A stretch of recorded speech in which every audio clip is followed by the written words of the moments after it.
keep this urine when you're being tested for steroids in the NFL or the Major League Baseball. Because what do you mean? They have retested a sample of Barry Bonds' urine. Right. And now they say he tested positive. You know, these are you urine are kidding samples me. they've been holding. What? They keep the urine I mean, I would think they do the test and then they throw out the urine. Can I come clean about something? This urine is from 2004. Oh my God. Wow. I have a great revelation, and this is going to be one of those things where I shouldn't say this out loud, but I'm going to. I purchased urine. You're kidding. When? When did you purchase it? The day after I made that stupid promise to you. Serious? And I had to throw it the fuck out. I put it behind a bunch of liquor bottles. Where do you go to get it? Oh, a kid sold it to me. Are you serious? Because I would think you could know someone who would just piss in a jar for What you. happened was there's a bunch of kids in the town I grew up. They're all fuck-ups, but they're trying to get on the fire department. Right. So to get Well, why on did you ask me to give you a urine test? And I even protested. I said, Artie, I don't want to give you a urine test. Why did you? Like, you were nuts. Yeah, it sucked. You know you would fail. Well, no, I'd still be okay with it. I'd still be clean, except for Subutex liquor. Day? For Subutex liquor and what else? Maybe weed. Mm-hmm. But you're doing great. No. I was He's next. clean as I a was whistle. next to somebody who was smoking weed, but no, that could fail. And I don't know. I'm fine. I'm not on heroin, but I paid $500. Oh. And I told the kid he's trying to get on the fire department, and he's like, yeah, this is brutal. I haven't smoked pot or done anything for 6 months. And Oh, so he's going to get urine from himself. How gross is it? it's gross. I made him. What did they sell it to you in a jar? Well, he came over to my place, and I made him piss in the, I didn't see dick in cup, but Right. He put it in like a Poland Spring bottle, and then I transferred it with gloves to something else, and then I put tinfoil around it. Because it's so gross to look at. Yeah, and then I put it in the back of a bunch of whiskey bottles, and then I just threw it out like last week. I forgot So I what had part it. of you insists to me? I said to you, Art, you don't have to do a urine test. Because I was don't excited. Want I tried to make it sound like I'm normal. Yeah, but I yearn to be normal. I know, but I told you you're never going to pass it. No. And, you couldn't pass a urine test ever. Yes, I could. Why No, don't you we? couldn't. Yes, I could. When? Just put Artie in rehab. I'm not in. Why? Because someone I talked to someone about that, Yeah. and they explained to me Artie's got to want. You could, there are people go. Everyone acts like rehab's the cure. I'm totally fine. You could go into I'm 95 rehabs and still not be better because you got to want it. Guys, I've been clean Look at off. Steve-O. He fought it Well, at first. Steve's a hole. Can I just Jesus talk about Christ? Steve-O The guy's bleeding and throwing shit at the. And that, may I add, they waited till that happened. Can I just talk about how it's just so funny because I want to go pull the tape of how insulted and indignant Artie was. This is what's great when about I me, said guy. I had to watch Artie pee in a cup, and he goes, "Are you insane? Do you think I'm fucking crazy enough to go? I'm going to buy urine." He fails his first drug test. I've already picked the date of his drug test. But he can't know the date. No, yeah, he doesn't know. All right, Don't worry. It No, should I be every don't other know. day or so. I don't know. What are you Yeah, I waiting don't know for? why Just there's a get special little- day. Yeah. You should be Because it's tested random. already. It's random drug testing. All right, I'll go do ahead, whatever the I'm fuck going you to want. And it should randomly. be regular. He doesn't know, and Gary's going to watch his penis in the cup. No, Go he's ahead. not. Yes, he is. No, Yes. he's not. Yeah, Then well, he has then to. I'm Somebody not has to. doing it. He'll bring go out a to whiz in there. rehab. Then I'm not doing it. They have Then I authentication. quit Then the you got show. to walk in the room naked. Then I quit the because show. You have to walk in naked Not getting because naked, I you're going to quit. get a bag of urine in there. You're I'm going to get a trickster. bag of urine In your there. pants. Where am I going to In get a advance. bag? Yeah, yeah. You'll buy it. You could frisk me before I go People in. buy urine to pass drug tests. Seen the all time. Wizinator? It's a fake penis with a bladder. Right. Yeah. I don't have the Wizinator on. I Sure don't you have don't. your already. Where do I have it?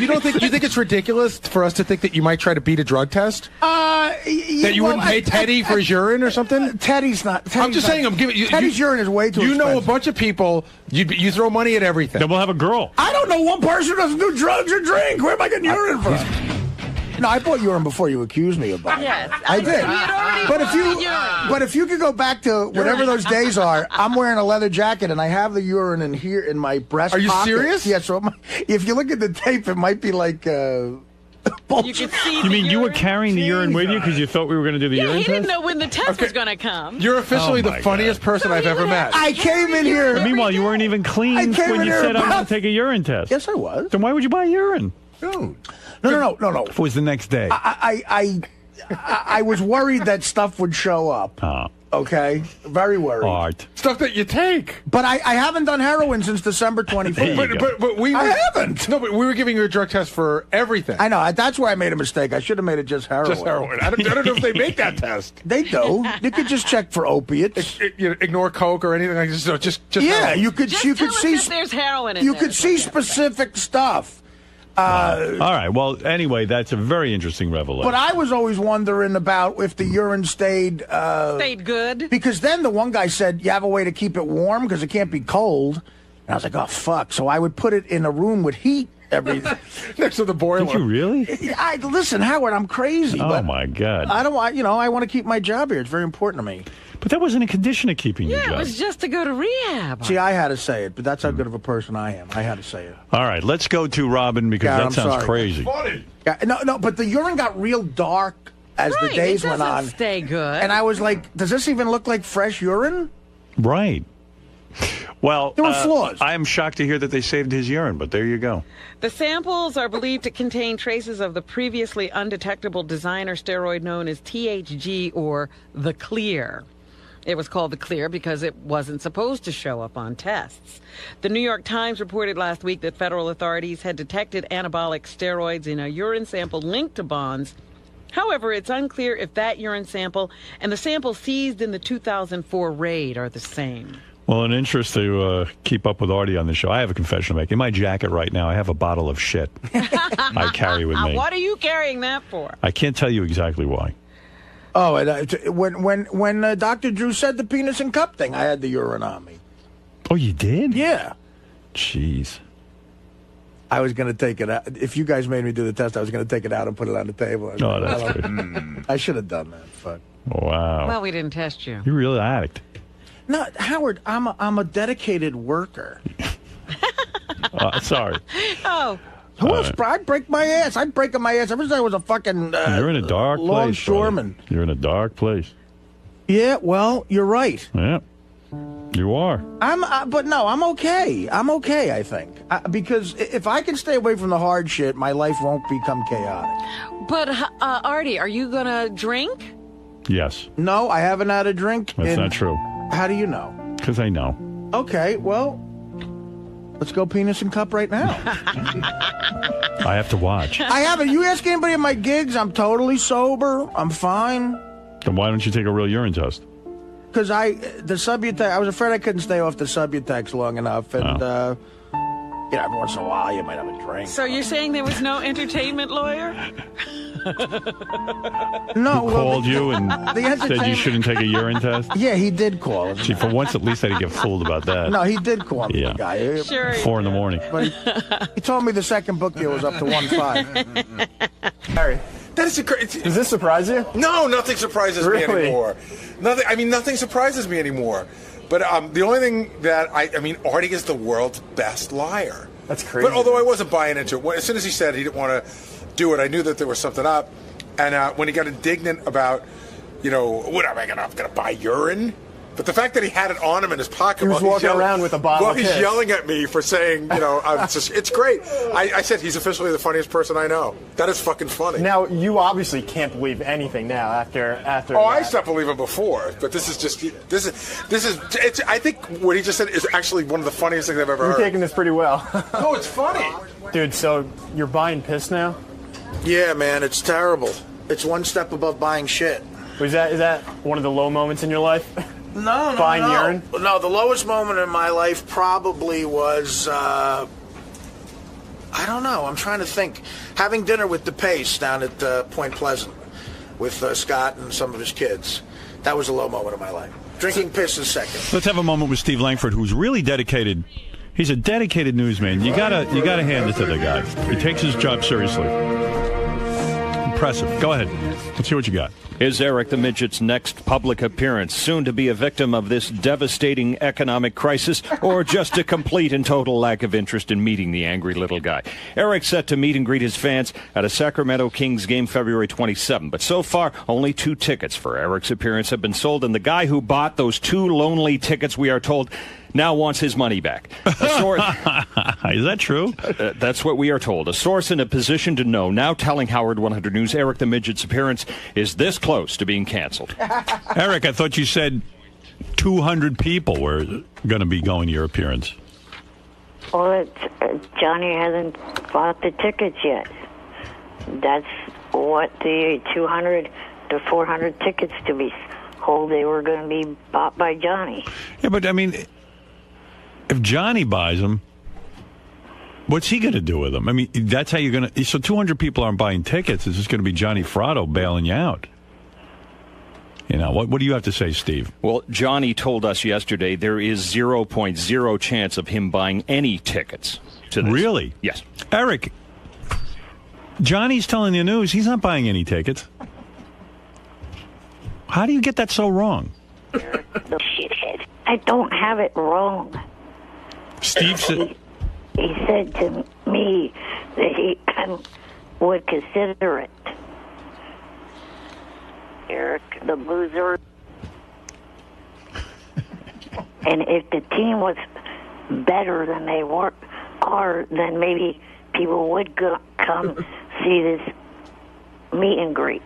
Eric, the boozer. Maybe if I was doing it for the Lakers, which I've asked Johnny to set that up. Yes, Gary. Hey, if you go to Gary page 1, this is a funny piece of tape. So this whole thing starts out where Eric calls Johnny Fratto at like 2:30 in the morning to say, "Hey, you got to buy up all these tickets." It's in the left hand. It's in the left hand corner. Don't play the first one. That's just Eric going on and on. Yeah. But Johnny calls back. It's the funniest thing because you can hear the baby screaming and wailing. Johnny's like, "Don't ever fucking call here at 2:30 in the morning." The second one? Yeah. Okay. Eric, how in the world do you wake me up at 2:30 in the morning? You want me to buy 200 tickets? What are you, nuts? If you call late like this again, I swear to God, I'm going to get a fucking screwdriver, and I'm going to come up there and I'm going to take you apart. If you don't call in the night, you fucked me up.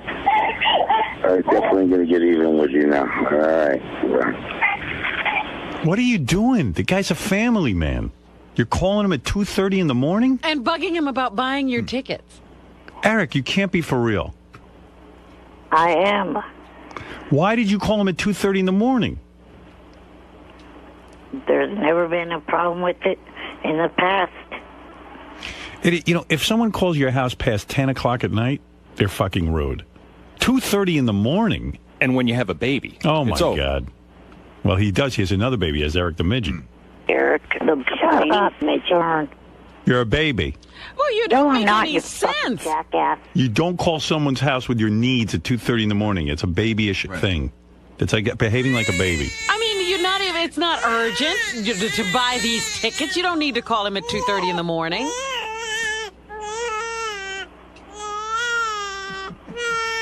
Eric, that's what you sound like. It is urgent. I don't want this to be, another thing where no one shows up. It's too late. Oh, my goodness. Hey, it says here, Eric the Midget's forehead looks huge today. Let me take a look at that. Put it up on screen, guys. Whoa! What happened? Eric, what's going on? I think combing your hair back that severe is a bad idea. Yeah, that's a lot of forehead. No one else fucking complain. Shut up. No one else is honest with you. That's a lot of forehead. And a lot of big blotch there, too. Big, giant square blotch like that. Shut up, you damn witch. Like that guy who ran Russia for a while? That, big wine stain? Gorbachev. Gorbachev, that dude. Actually, it looks like a car peeled out on his forehead. Yeah, like a tire track. Like a tire track, kind of just when it takes off. Eric, you're fucked.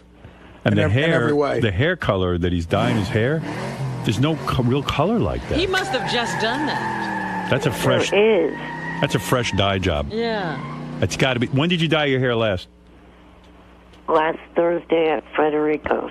Yeah. So you're getting it done by someone now. They did that at Frederico's? Yes. Wow. Did you say to Frederico there's no color like that? There is color like that. It's in their fucking book, jackass. Yeah, but we're talking about on humans. Yeah, that's horse hair. That's almost clown red, actually. Right. I know a clown has hair. I want Emmett Kelly red. I want to look like Bozo. Is that what you told them? Did you say you wanted to look like Emmett Kelly? What? Did you tell me you wanted to look like Bozo? I look like Bozo. I want to join Barnum and Bailey. No, it's a little too red, Eric. Trust me. You should go a little... The way my hair color was when I was a kid. You look like Heat Miser. Yeah, but you're no kid. I'm Mr. Heat Blister. I'm Mr. Sun. Da-da-da-da. You're an adult male. Yeah, you're Mr. Fat Ass. Shut up. I'm Mr. 101. What's going on with your forehead there with that big red square on it? I mean, I'm concerned. Is that psoriasis? No, nothing's going on with it. Yeah, okay. You're very red and blotchy. But really, Eric, you know it's ridiculous to call Johnny to buy the tickets because that doesn't mean you're a success.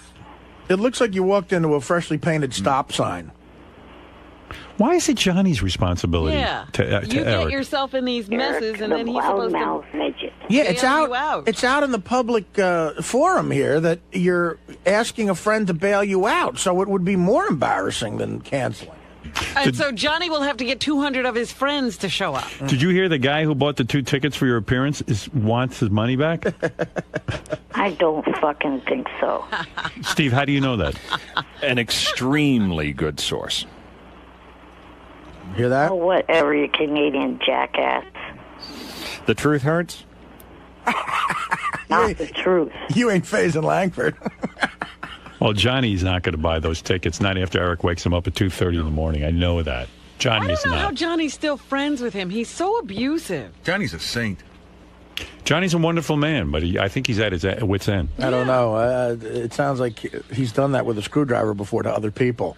Hey, why does the guy who bought the 2 tickets want his money back? Maybe we could get to the bottom of the problem that way. Do you have any ideas, Steve? I don't have the answer on that. You didn't say to him, why do you want the money back? We'll have to look into that. All right, thank you. He came to his senses?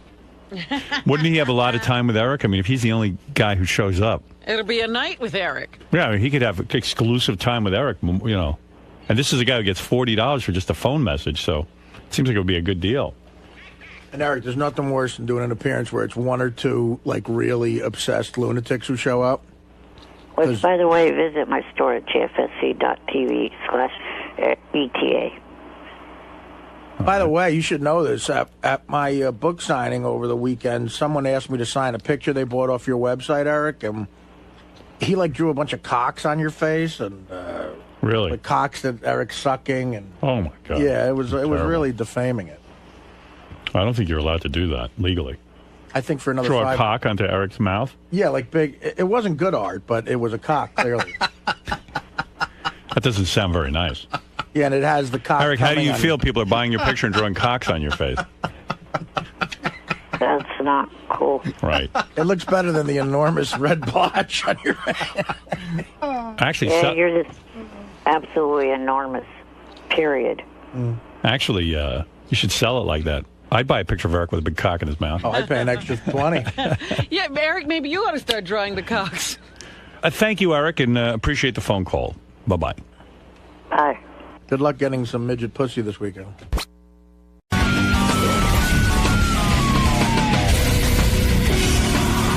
Well, actually, Richard Christie is going to take Sal's load on his back. It's really weird. On the wrap-up show yesterday, Sal was saying, look, I don't think the listeners want me to drop a load on Richard's back. Is he kidding? They want like, Nick Manning or someone like that. So you should take a poll.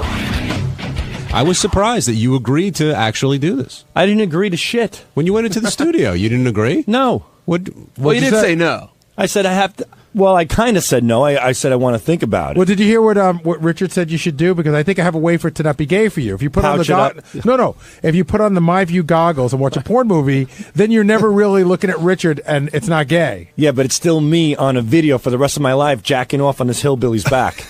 Because you haven't done anything else on a video that you'd worry about for the rest of your life? Yeah, what's the matter? It's the 11th thing on the comp reel. I have, but you know what? I'm trying to wean that down a little bit. You know, that was then. This is now. Exactly. Kind of the show, like Gary says, the show has evolved. The show has evolved. So I'm trying to evolve. Don't evolve on this. This is so good. And you know what? Here's the problem. look, I'll do anything for the show. You know that I'm the dancing monkey. No pun intended, Gary. But the thing is that why would I think there's a pun intended? No offense, I should say. But the thing is that we do these things. We get a little crazy. You know, the Captain Sack and the ball lick and the taint and all that shit. And then people call in and go, "It's too gay, too gay, too gay." And I listen to the fans. I listen to the people out there.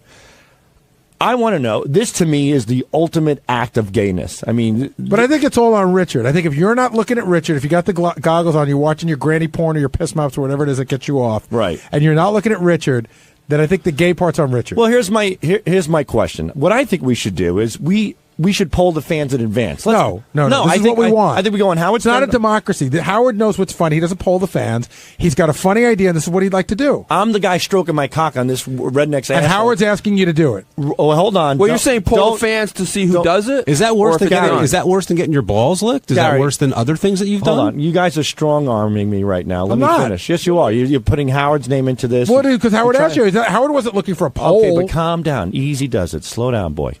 What I'm trying to say is that let's put a poll up this time and see if people really want to see this. And if they do, you know what? I'd be happy to, come closer to my decision. Can I be you for a minute? Howard is an entity. He's never asked anybody's opinion. He's always thought about, he knows what's good for the audience. He has these great ideas. Howard never polls the audience to see if they want something. He just does it because he's got an instinct. And his instinct on this is, it's funny. And he wants to see it. He said that.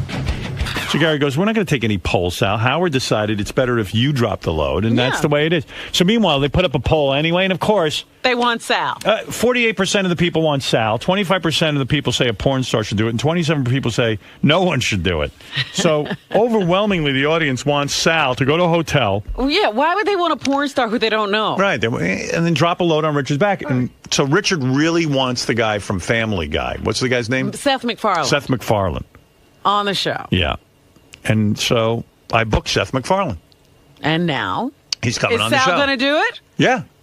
Sal's going to drop a load on Richard's back. And they're going to be in a hotel room. That's going to be the funniest thing. What's up? Richard's trying to back out. Can't back out. I just booked Seth MacFarlane. Right. He told me the deal was on. He says he heard that Seth MacFarlane was already booked, but that's not the case. No, that is not the case. What is wrong with him? That is not the case. Oh, yeah, dropping loads. I'm not trying to back out. Sal's the one that went in and told Gary that. But that's what I heard, that he was booked before we even did this thing. Absolutely not. Huh. We were thinking about it, but I said, hey, let's make it up to Richard. He says he wants Seth MacFarlane. I'll interview Seth MacFarlane if he takes a load. Because otherwise it's no fun. It's no fun if I don't take a load. Do you think they're just doing this to get you to have a load on your back? Well, I mean, very gullible, so... So when are you guys going to go to the hotel and get the load on your back so we can listen in? That's up to you, I guess. He's not going to do it that day. He's going to do it before. Well, I want to make... it should happen that morning, Howard. Okay, that morning. Yeah, I want to make sure Seth MacFarlane is sitting in the green room. All right, that's fair. I don't want to get a load on my back and then he's late for the show. That'd be good. Seth MacFarlane calls in and cancels. Yeah, well, that's the irony. This is what's going to get Seth MacFarlane not to do the show. No, he's got a good sense of humor. So, Sal, are you going to hold up for a lot of... What's funny about this? Sal, yeah, exactly. Are you going to wait like 5 days and be all backed up so you drop a rope on him? No, he's yelling in the hallway now. Get in there, Sal. I never agreed to do this. Now he's back. We did the poll, like you said. The listeners want it. 48% voted. I'm going to give Sal some great granny porn that morning so he'll jerk off before he jerks off. So it sounds like Richard wants to... Oh, wait. Do you want this to happen now, Richard? It sounds like subconsciously you do. No, I do not want this to happen, but I'm not going to back out. Howard's, saying that I'm backing out. I'm not going to. All right, but Sal, I want to do it with Sal. Sal. Deliver this tremendous bit? Well, the thing is, technically, I lost the poll. 25% and 27% ends up to 52%. Oh, don't be ridiculous. No. You got the majority. Yeah, I said put up a poll, but I didn't say I was going to do it. They want to see you. Here's the problem. I would do it. Good. But, calm down. But I don't have the ability physically to whack my cock off with a man bent over. Here's what's going to happen. You do have the ability. I don't. I'm telling you physically. You're going to the hotel. Cock and balls. We're going to put some porn on for you that you'll look at. Well, I suggested on the wrap-up show we have that sponsor, My View. They're glasses that you wear, Right, he'll wear the where glasses. you can watch a video That's right. and you can't even see Sal, outside. You gonna move up your cock and balls and whack it for a little bit? I have faith in you. No, don't Are have. you telling us you can't perform? There's no way with Asshole. This is the biggest bit ever. It's not you being feminine. It's him.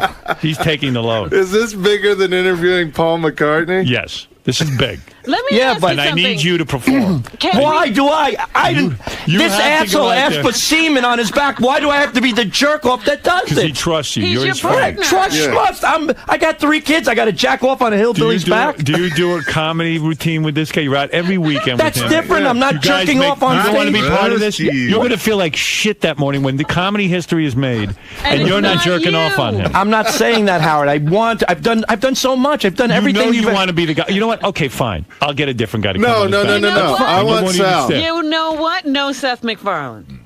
Let's forget Seth MacFarlane. Let's forget this whole thing. Come on, Sal. We do I'm everything not saying together. no. I'm saying that, Howard. My problem is I'm Here's not. what's going to happen. I hear your problem, but I'm going to tell you what's going to happen. You're going to put on those My View glasses.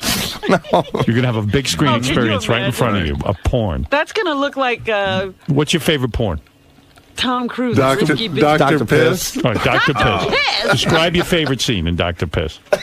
There's a lot of them. I think Fred has a clip maybe in the Do you? Prophet. Do Yeah. I? Take a look. Is it under Fred. Dr. Piss? Yeah, it should be Dr. Piss. Okay, I can find it. This is your absolute And he all-time thinks favorite. It's one of my can't favorites. perform. What does Dr. Piss do in his video? Well, he pretends he's a doctor, and a lady comes in, and as he examines her vagina, she starts peeing in his face, and then Right.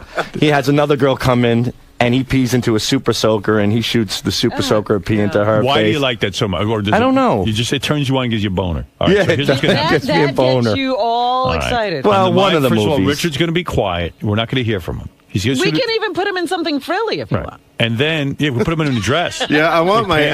ass covered up so he doesn't accidentally. So we'll put you in a pair of panties just so Okay. it looks like a girl saw it. But Howard, Because it's just his back. like Richard wants to meet Seth We could MacFarlane. even spray urine on you during it. Nah, you don't have to do that. I'm not a deer. But So then you'll put the My View glasses on. You'll have your experience. and you'll be in your tighty white. Yeah, you won't even know. And then you'll blow your load right on his back when it's getting close to time. Whip off the glasses and do it. Spray him whip down. up anything, Yeah. dude. Howard, Spray him down. I want to. what an ass! Why am I involved in this asshole's life? I mean, he know. wants. That's up to you. But this is I don't him. know what- All right, He so wants you. I want Sal to leave the glasses on when he comes, so maybe he'll miss. No. He's got to hit your back, or you're not You know, this is getting what. your wish. Artie, help me. Sal, I wish I could, but this is you're paying for past sins. People think you want to do this on some But level. I don't. That's what I'm saying. Sal, you don't want to do it? I'll get a different guy to do it. All right, then. No, please have Sal. Well, Howard, You do it I for don't- Richard. at I don't least. know if He's I want to begging do it unless it's Sal. Oh, I get trust out Sal. of here, Richard. You proposed this. Why do you trust were Sal? doing this. I know, but I want Sal to always be makes- do it Sal with always me. does something weird to you whenever he's involved with you. That cock's gonna end up in your ass. I know it. I'm going to take a Your shit mouth, on his one neck. of the two. What about that I think guy? I'd prefer a shit on my neck. What about that guy who came in, who went into business for gay porn, but he's not a gay guy? But see, That's the I don't guy know want. I don't know what that guy's up to. It could be a health It's thing. on your back. Right. See, I got a big issue with Sal. I'm going to tell you right now. else Sal's the is one new? who's always saying everybody's got to give it their all for the show. Sal's the one who's always saying if we don't do something, you should be punished. So if Sal doesn't want to do it, something should be taken away. That's how Sal You, reacts as to a everything. producer. How about your plugs for your You're allowed your to. shitty If I don't comedy do it, shows? if I don't do it, you're a lousy producer. You How should about, be how taken about if away. you don't do it, I cut your plugs off. Sal. Go ahead, Gary. That's not nice. But that no, hurts. you got to perform. You're here. You I got a don't job. want him to be coerced like that. I'm not. Not coerced. I mean, he's always saying, "Hey, first of all, Howard's asking you to do it." You're saying no right to his face. He is asking you to do it, and you're the one that says we Let all me- got to do what Sal, Howard says. Sal, let me remind You're you. strong arming me, Gary. I'm talking to Howard about I'm it. using your own words against you. How about if Sal does this, you'll interview Dr. Piss along with Seth MacFarlane. Well, the point is, look, Richard wants to meet Seth, and I'm willing to contribute. Don't get me wrong, You're Gary. not a team player. All right, go back and think about it. Go back Sal's and not a think team about it. player. That's not Let me true, go. Gary. We have to know if this is being done. I We think gotta- he'll do it. You do? Let me think about it. Let me think about it some more. Go back and talk it over with Richard. Be on the team. I am, Gary. You know I'm on the team. How Gary, are you on the team? Gary, the things that I've done in the past, I've done everything that's been asked of me. You haven't done anything like this good in about a good year and a half. We haven't done a gay stunt in a year and a half. No, you've changed. No, I have not changed at all. Have changed. No, I have not. And you're not part of the team. I'm totally part of the team. How? It's something I have to think about. Why don't you do it? Because nobody asked me to. All right, I'm asking you. You know what? You doing it is funnier, and Howard wants you to do it. Not me. And I know funny if you did it, It'd be funny if Jerry did it. I'm putting on it'd be bestiality, but it'd be I'm funny. putting on the Techno Beaver outfit. That's okay? pretty good. Well, you already look like a beaver. That's no. It's not as far stretch. Sal is not a team player, dude. You know. All right, thank you guys. It would be funny for any guy to do this. Let's face it, but no one's going to do it. I mean, you know. Well, I'm not saying I'm not going to, but I'm definitely going to think about it. You're not a team player. All right, go think about it. Whenever we do stunts, it's a Sal and Richard stunt, and I want this to be a Sal and Richard stunt. We're like the gay Laurel and Hardy. Well, yeah. All right, boys, go back and discuss it in your comedy room. And just remember, Seth MacFarlane is like on the list, off the list, on the list, off the list while you guys do this. Seth MacFarlane's fate rests in your hands. I don't give a fuck about Seth MacFarlane. He does. I'm the idiot. I'm the gay dancing bear that has to come in and close the deal so Shitbag can meet Seth MacFarlane. Right. I get nothing out of this except to please you and the show. All right, goodbye. You get to jerk off. That's true. All right, goodbye, boys. All right. I remember when pleasing Howard on the show was enough, so. Right. Yep. Seth doesn't know if he should get on that plane. Seth MacFarlane's very hurt. Yes, Dan, go ahead. You're on the air. Yeah, I want to be the voice of reason. I am your major demographic. I'm a young male, Long Island boy, part Italian, pleading with Sal not to do this. You don't want him to do it. He cannot do this. Dude, he's on the borderline of getting kicked out of the club anyway. Right. He does this, he's out. He can't come home anymore. Let's go to Matt. I have Matt. to say, I agree with the kid. Cross the border. Matt, you're on the air. But I'm in Jersey. Yes, Matt. Morning, Howard. Morning. Yeah, I agree with the last call. Adam and Charles should go through with this. I don't know. It sounds kind of intriguing to me. I think Gary would be much more interesting. You want to see Techno Beavers? See, this is probably Sal's friends calling. You want to get Gary off the in a hook. No, I'm not. Techno Beaver costume. All right, J-Man, you're on the air. Go ahead. Hey now. Hey now.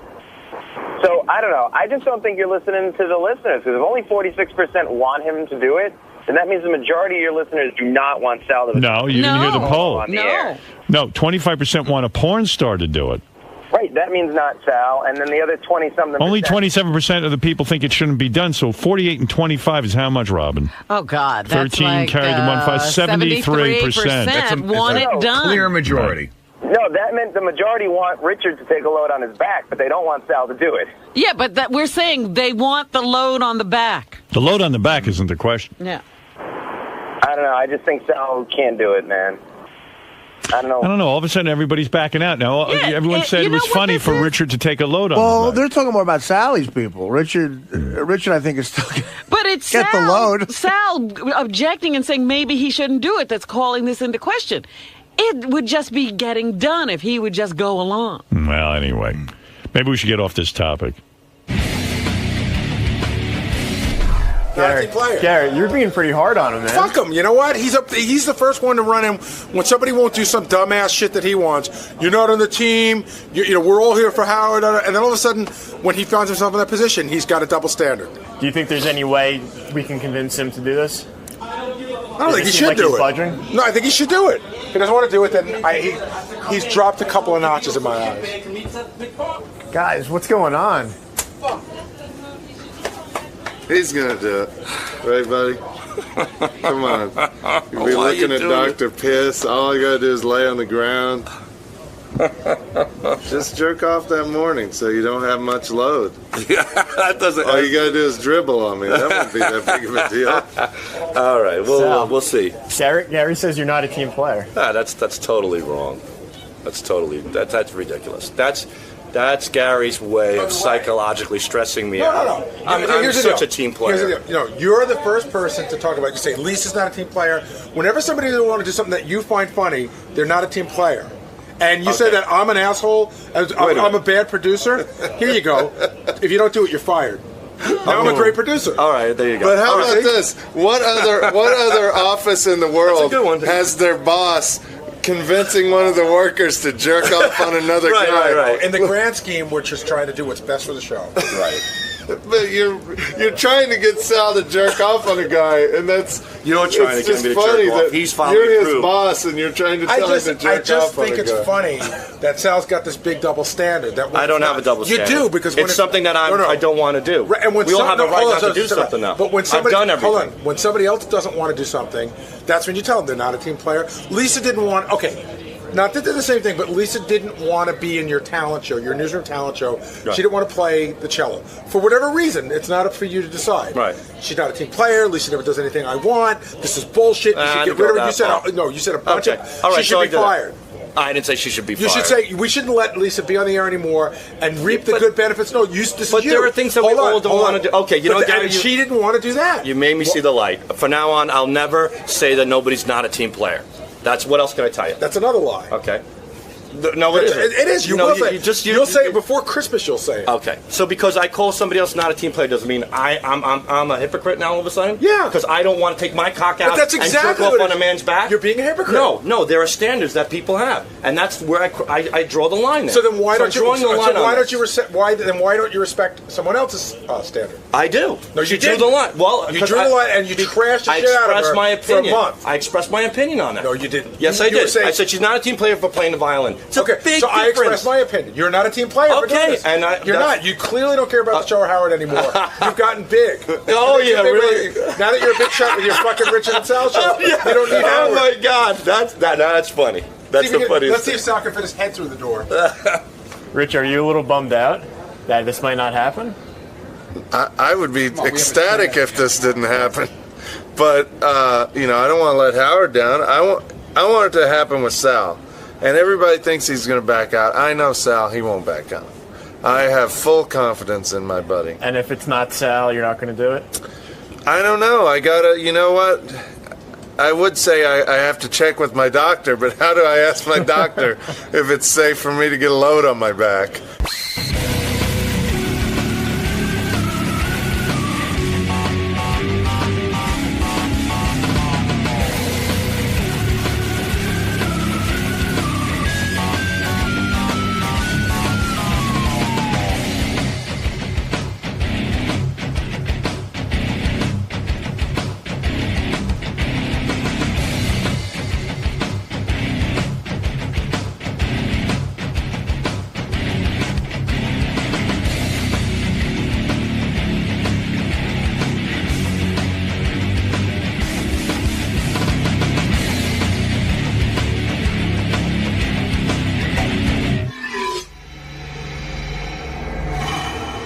Lisa's got some stories from the Howard 100 newsroom. Lisa is busy being a reporter. Lisa, what do you have for us? Lisa G takes shits at work. All right, so remember, I think it was yesterday, Gary came in here and said the guy at the parking garage busts his balls all the time. Right. Well, I went down there to meet him and to talk to him. Right. So I said to him, John, why do you make fun of Gary? He says, because he's easy to bother. Anytime I see him, I just break his balls from whatever happens on the show. Did you see Edie Falco's pitch? Yeah, he's pretty consumed with Gary's pitch. By the way, I should play you, more reports have come out about Gary's pitch. It's not dying? No, it's not dying at all. It won't die. No, it's become a thing. It's become like, now the announcers go, oh, that's a Baba Booey. You know, it's when you throw the pitch like a girl. That's crazy. Gary wants to kill me. Yeah, Artie just bummed Gary up bad. I did, and I'm sorry, Gary. I'm just busting balls. What did he do? I don't want to go into it. Oh, it's good. All right, Artie likes that song by Anne Murray, Dreamin'. Yeah. I admit it, and it's kind of a gay song, but I admit it. Dreamin'. So on Artie's iPod, the Anne Murray's picture comes up, the artwork from the album comes up when you play Dreamin'. But so Artie changed it, and it's a picture of Gary pitching. I know. He just showed it to me.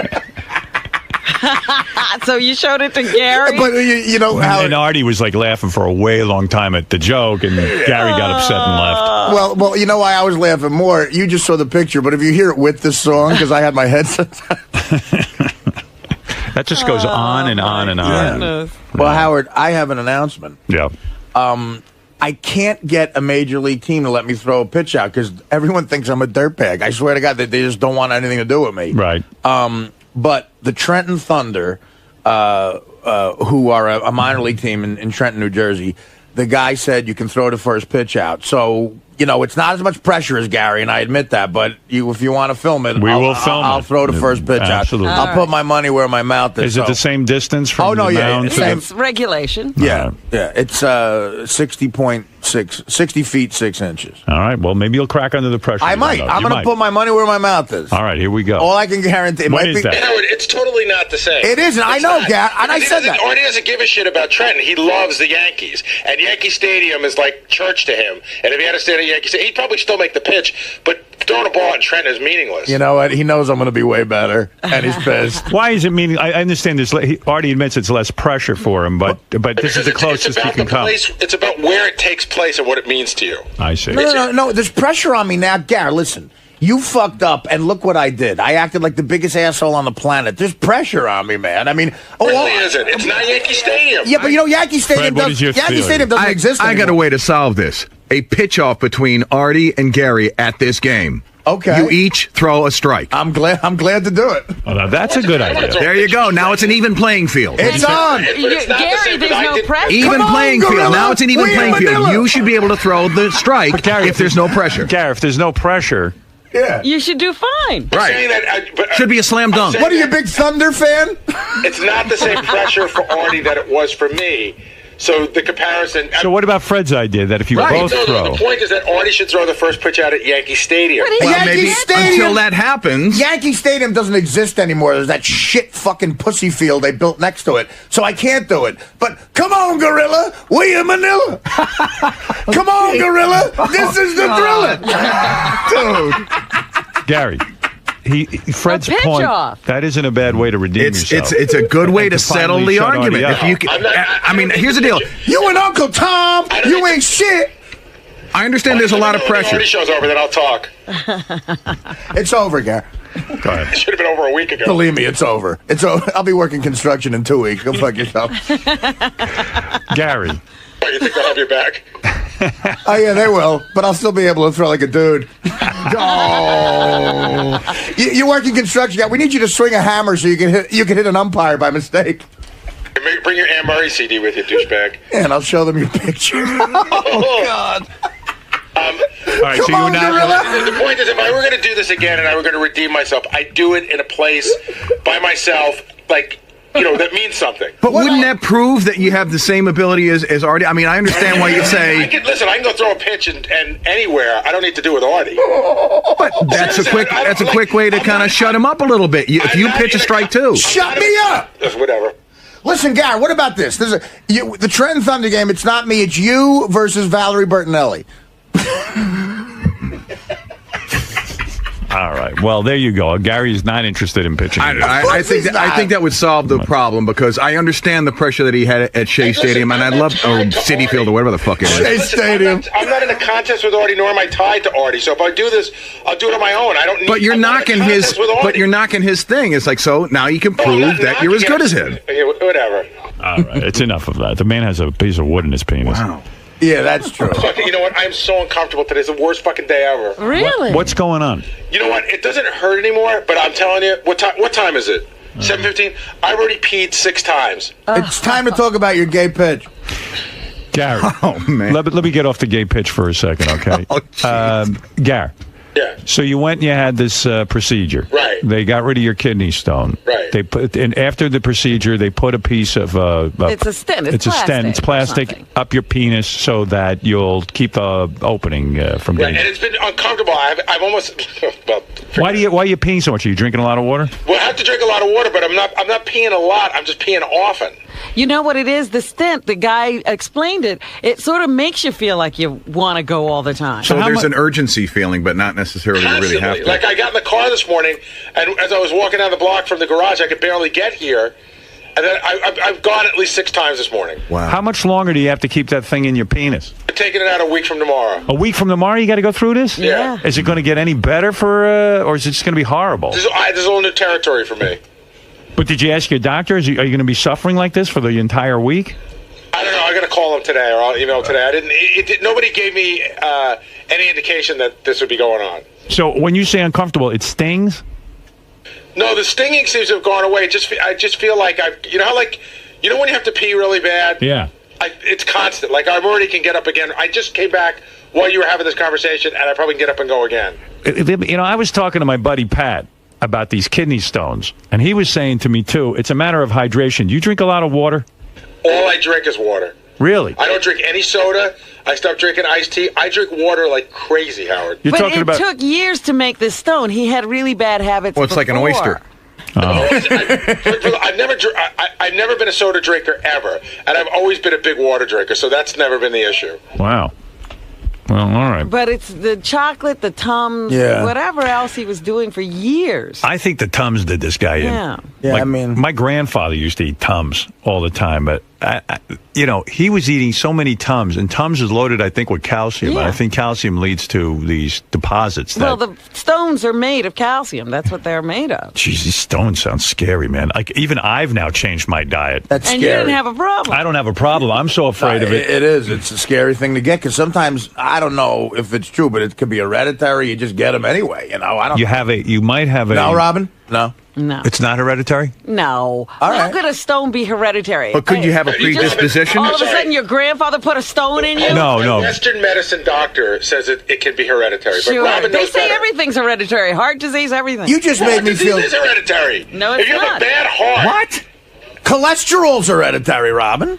No, you have to eat that. What you're missing is that, don't you agree that there are people with family histories? That's right. They could have a proclivity, but they have to eat and live the way that it would make that thing evidence in their lives. I haven't eaten with my family since I was 20 years old. If your father and your grandfather all had this condition of kidney stones, you would have to be extra careful. It's like women who have breast cancer in their family have to be extra careful and extra diligent about checking their breasts, getting mammograms, because chances are they might get it. Explain a guy who's never smoked and gets lung cancer. Like, I mean, nothing's hereditary. There are environmental conditions too that can cause that. Again, you might have a propensity for something. Right. Doesn't mean you're going to get it just because of that. It means if you contribute to it by living the same way as the other people who got it, you will too. But you could get it anyway, even if you don't live that way. No, nobody's getting anything anyway. We're living in a stress-filled society, bombarded with pollution, Artie. All right. Did your dad have kidney stones? Oh, but my mom had them forever. She did? Yeah, constantly. So that's where he gets it. She's in and out all the time. With kidney stones? Yeah.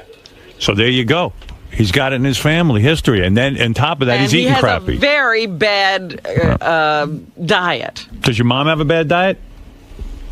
I don't know. I mean, now she does. You don't know. Now she does. Now you don't know what she eats. I want to say to everyone who called the wrap-up show yesterday, too, I have something that's hereditary in my family.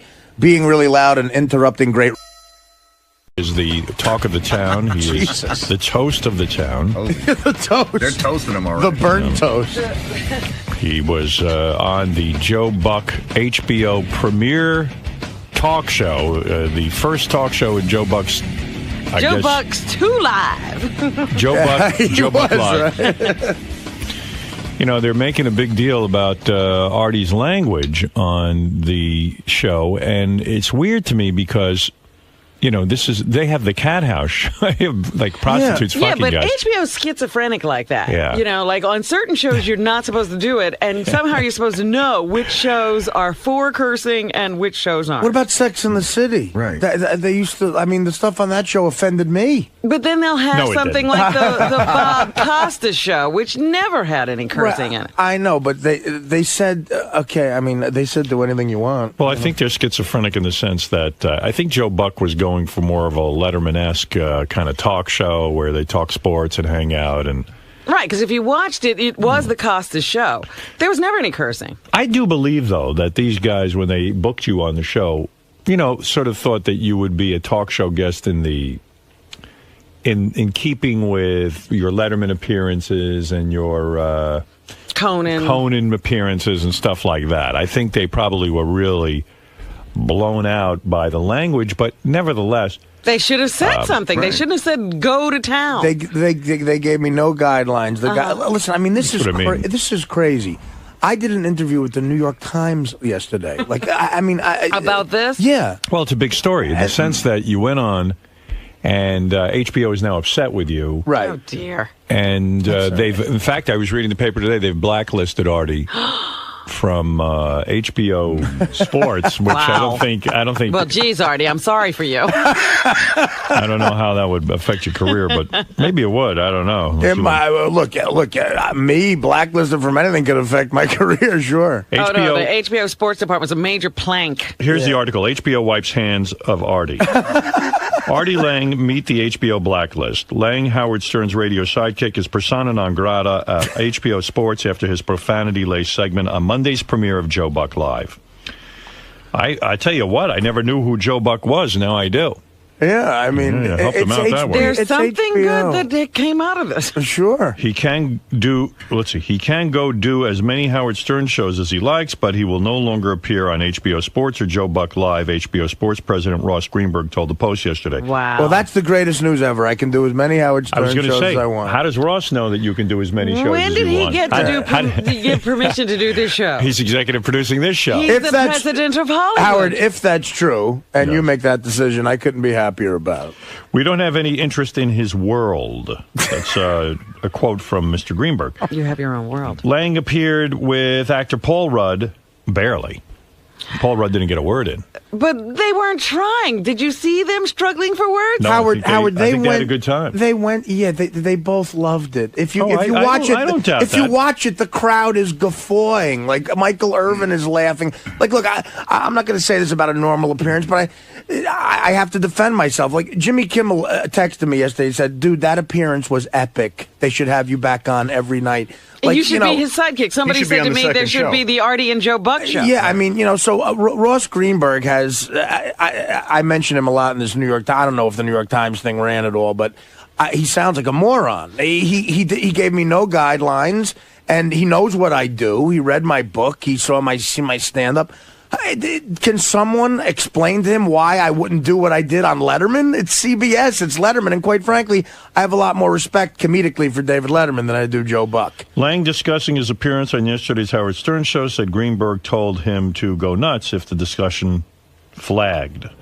So go fuck yourself. I don't care how important you are in the business, Lange said to Greenberg. That's regrettable, Greenberg fired back. I said to him prior to the show that we need your energy if things get boring. He misconstrued that. I didn't mean that we needed this, which was a far cry from energetic. It was a mean-spirited, vitriolic diatribe with guttural language. Howard, take away the first thing I said, okay? Right. And which was just a crazy joke that is the first time the audience reacted to anything, okay? Right. And the kid Jason next to me started whooping it up afterwards. Whoa, and the place went nuts. Then after that, it really was just me and Joe ribbing each other.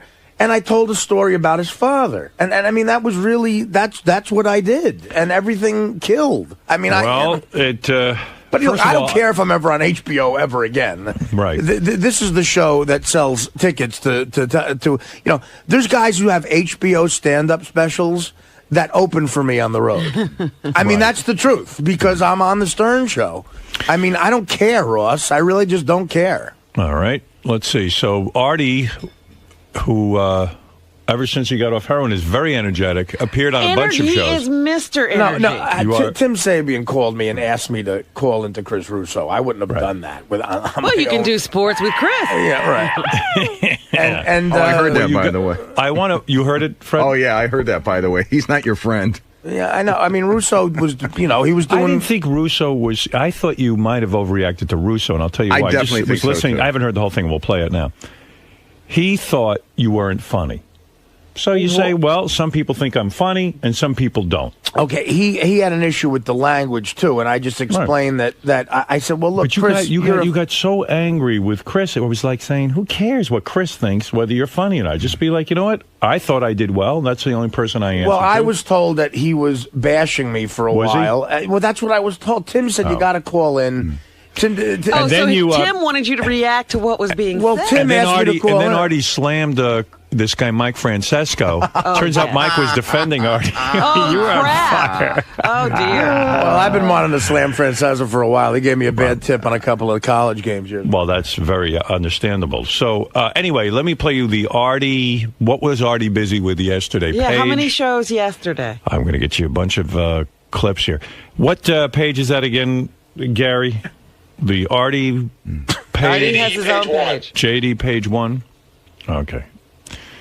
All right. Here's Artie versus Mad Dog. What about that first clip? Can I pass on that one and just get right to pass on the first clip. Okay.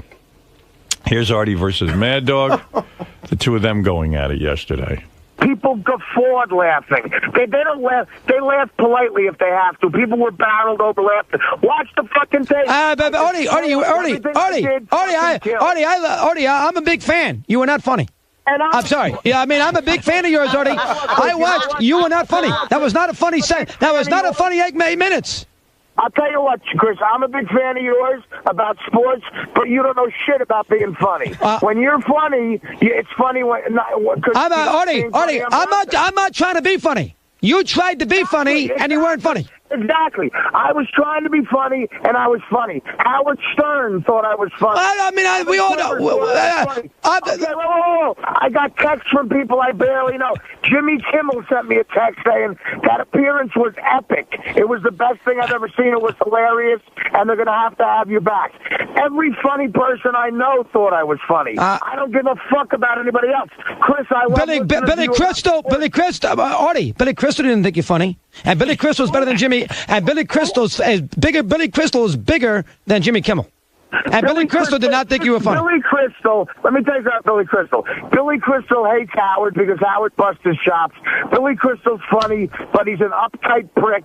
He's a politically correct, uptight bastard. He's an egomaniac. We've sent out Stunner and John to ask him questions. We play a tape. Oh, Howard's not funny either. I think Billy Crystal is unbelievably talented. Wait, let me talk. I think Billy Crystal is unbelievably talented. His stand-up is unreal, but he's full of himself, and he's taking it too far. I'm a Yankee fan like him. Now he thinks he's Mr. Big Shot, Mr. Pretentious, Mr. I Meet the President, so I don't give a fuck what he thinks is funny. I give a fuck what my fans think are funny, and they thought it was funny, Chris. Artie. And I don't care if you think it's funny either, even though I'll listen to you talk about the Jet-Giant schedule and what the record's going to be, but don't tell me about being funny, and I won't tell you about... Well, no, but Artie, you need a guy. You tell me about sports, you're allowed. I mean, I don't say, well, I don't know, what does Artie know about sports? I don't say that. So why should you say that about me, about why I can't judge a comedian? What, you're allowed to judge your sports and I can't judge a comedian? You're entitled to your opinion, but I don't respect your opinion about comedy. I tell you about sports, and a lot of times I'm wrong, and if you tell me I'm wrong, I'll believe it. Chris, I love you, man. You know I'm a huge fan of yours, but you're wrong about this. I was funny, and look at the audience. They guffaw. You can't judge. Michael, wait, Chris. Hold on now. Let me get this straight. Artie, let me get this straight. I'm not allowed to judge your comedic value, but Michael Irvin can. Is that the way it's supposed to work? I can't judge it, but if Michael Irvin laughs, you must be funny. Michael Irvin doesn't know anything. Chris, you could judge whatever you want. And Michael Irvin to judge whatever you want. I don't give a fuck about it either way. I'm just saying one's right and one. Well, hold on. You brought up Michael Irvin 4 times and he thought it was funny. Well, why should Michael Irvin be able to judge it and I can't? That doesn't work. Michael Irvin's not a comedian. Well, why can't he's a football player. I retired. What a dad. He's got no credibility with comedy. Chris, you're going to let me talk or what? Yes, go ahead. You gotta answer the question, though. Because, Chris, I met Michael Irvin, and quite frankly, he's funnier than you are. That's how it is. You're funny, and you don't... Michael Irvin can't get a job in the media business. ESPN fired Michael Irvin. Nobody wants Michael Irvin on. You're making what? Michael Irvin's a big talent in the broadcasting field. Why the fuck was he on? Because he's a Hall of Fame wide receiver, Artie. You think he's on because he's funny? And I'm on Joe Buck Live because I'm on a Hall of Fame radio show. How's that sound, motherfucker? Well, that's different, Artie. We're not talking about... Forget Stern. We're talking about your appearance as far as humor is concerned, and about language and about all those things. How about going on, Buck, last night and use better language and not make everybody cringe in America? And being boring and nobody cares. Would you be talking to me right now if I went on and talked like Carol Burnett for fucking an hour, or some other fucking jerk off you think is funny like Bob Hope? You're talking to me right now because of what I did. Is Bob Uecker funny? Is Bob Uecker funny? Yeah, Bob Uecker funny? I think Bob Uecker's hilarious. Okay, does Bob Uecker use bad language? Off the air. No, in his jokes, does he use bad language, Artie? The answer is no. What the hell is he talking about? Chris, you're caught up in the 1940s, brother. I'm a Richard Pryor fan. I'm a George Carlin fan. I love Sam Kinison. I love guys who were on the edge. You don't. It's a difference. Howard Stern. And don't bullshit me, man. I used to listen to you and Mike and Mad Dog, and you guys would always talk when you were kissing Imus's fucking old ass. You would go, oh, Howard works blue. I don't work blue. I grew up listening to Howard, man. I work blue. And Joe Buck knew that, and he got it, and the fans fucking loved it, and today people are talking about his show because of it. The one thing I don't understand, maybe you know this and clear it up, Artie. When did Billy Crystal comment on Artie's appearance? I don't know. Never. Russo seems to be aware of something no one else. Maybe they had a personal conversation. Are they close, Billy Crystal and Mad Dog? I have no idea. Howard. That is so funny. Howard, listen. I got more, by the way. I know, but listen, I am a fan of Russo because he's real. He's really a geek. Like, I mentioned Norm Macdonald to him, and he said, the guy on Cheers, Norm. No. You know what I mean? So he doesn't know anything about outside of sports or modern day stuff. It wasn't his cup of tea. Right, exactly. But he was yelling at me too, Howard. I mean, I was yelling back. Michael Irvin thought it was funny. He did. That was funny. Chris is a funny guy. He is funny. When he starts yelling, he's just funny. I love when two guys argue over whether they were funny or not. It's the best. I mean, I've gotten caught up in that crap. Was the best. He's a football player. Yeah. Well, listen, I mean, exactly. Well, whoever's in the audience, when you're a comic, you're just happy anyone's laughing, man. You know. It seems like you're getting caught up lately in a lot of fights with people, a lot of agitation. I'm worried about you, honestly. Honestly, Howard, I'm fine. I really am. But people are fucking with me.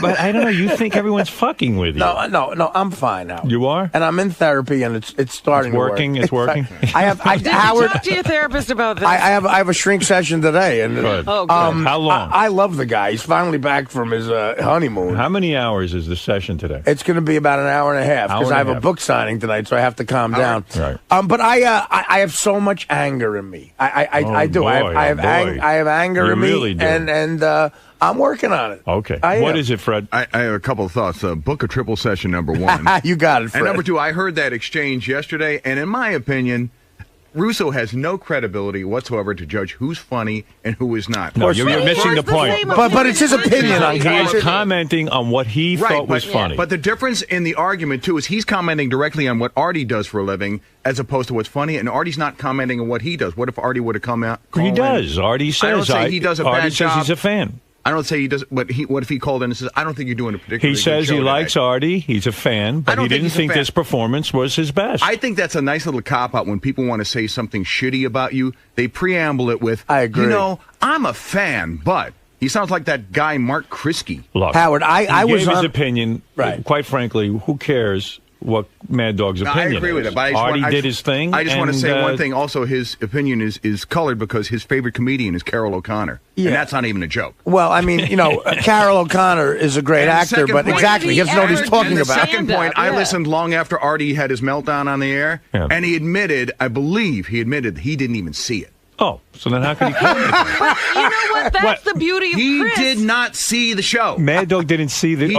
Did he watch the performance on YouTube or something? No, he either watched it on YouTube or he heard the tapes. Or Billy Crystal called him. He did not see the show. Billy Crystal called him from the movie set. Chris, I'll apologize ahead of time, but I believe it was about maybe a half hour, an hour afterwards. You admitted you didn't see the show. I just like that Billy Crystal is discussing this with Mad Dog. It would have been nice if Billy Crystal could have said it in his own words. Hey, Howard. Yes. First of all, before a Springsteen concert, I went on Mad Dog's show a couple weeks ago. Right. And what I did on the Joe Buck show compared to what I did on Chris Russo's show looked like Romper Room. I mean, and he hugged me afterwards and said, that was great. I loved it.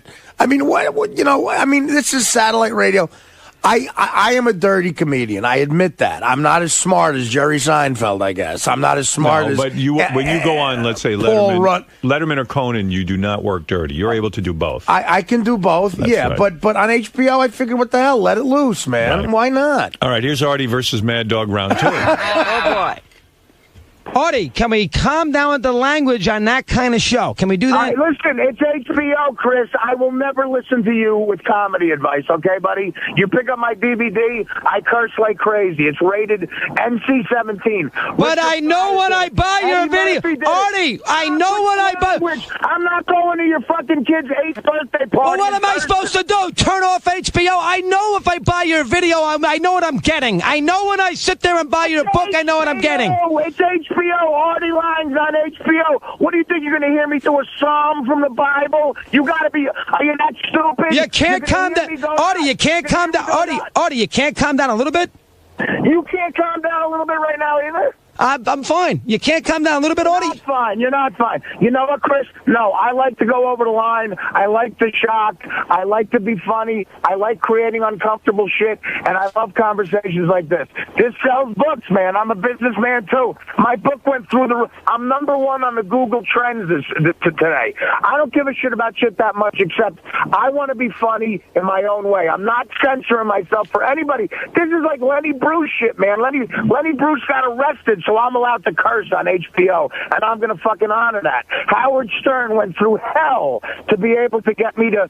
Howard Stern got FCC fines. Howard Stern's the reason you're allowed to talk like this on the radio right now, and I'm going to honor that. I'm not using bad language, Artie. Artie, listen, I love Howard. I don't use bad language during a talk show. You love Howard. There was different shit going on a few years ago with you and your fat fucking... Oh, we got to leave Mike alone, Artie, please. That's not fair. Don't get on, Mike. It's not his fault. Mike's fat ass is giving me shit. I saw Mike once at a Knick game. I couldn't believe they didn't sell him 3 seats. His ass was so fucking... Oh, Artie, come on. Don't pick on Mike. What did Mike do? Mike didn't do anything to you. I'm not picking on Mike, but he's picking on me, so I'm hitting... Well, when is he picking on...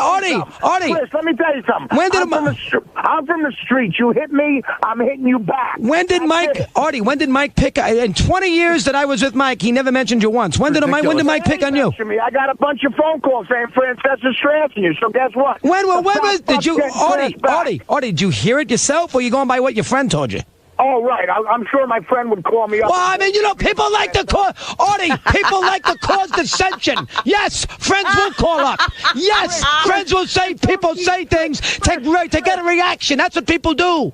Chris, don't teach me about radio. I know people make shit up, but there's no way. I guarantee you Francesca gave me shit, just like you're giving me shit. Not in 20... Artie. I give a fuck about Francesca. I give a fuck about you, so I'm calling in. That's it. I mean, I don't have proof, but you know what? Whether I have proof or not, Francesca... listen, here's what I'd say. Listen, one thing. Whether I have proof or not, Francesca still has a big fat ass. No, I mean, listen, a little heavy. I'll buy that, but 19 years, and I worked with Mike for 19 years. He never said a word about... He never... I know. That's not what I'm talking about. The last 8 months, if he said something, I don't know that. He didn't say a word about me because I'm not famous enough. But today I made news in his fucking world, so he said something. So I'm... I said something. So now you didn't tell me that. You said something today? He said something? Yeah, I just tried to, but you keep screaming like a crazy person, like Bruce just started playing Prove It all night. I mean, shut the fuck up and listen. Francesca trashed me today, so I'm trashing him back. I didn't realize. Well, you didn't say. I didn't hear you say. Nobody heard you say today. I thought you meant over the years. Because you're screaming too loud like a fucking broad. Calm down. So then Artie was done and then called Bad Dog back to apologize to Francesca. First of all, I don't know what happened because 40 people told me Francesca trashed me, and then a caller called up and said that he didn't. So no, I don't know what happened exactly. So here's Artie apologizing. Calling back with an apology. By the way, Howard, that was the most ridiculous conversation I've ever heard. Crazy. It was Artie, go ahead.